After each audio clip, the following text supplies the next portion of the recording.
Before I end my talk, I'd like to give the message which Allah says in the Quran, in Surah Hashr, chapter number 59, verse number 21.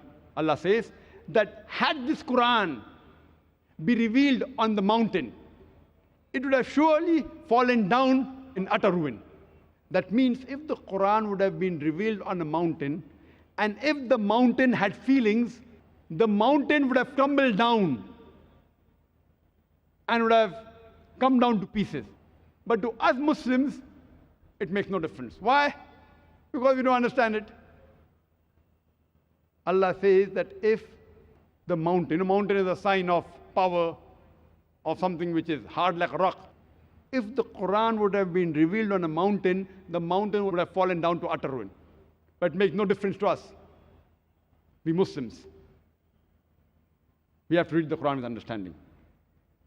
And we Muslims, if we back into the history, we Muslims, we were on top of the world. Today, we Muslims on the receiving end. Why?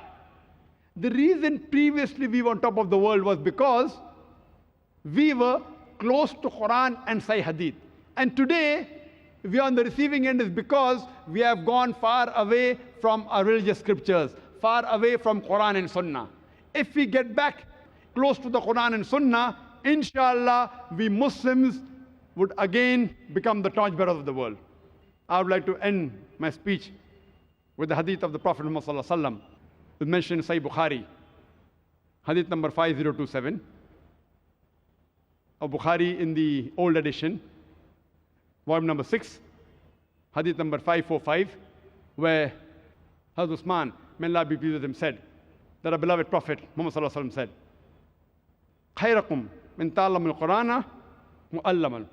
That best amongst you are those who learn the Quran and teach it to the others. Wa akhiru da'wana alhamdulillahi rabbil alameen.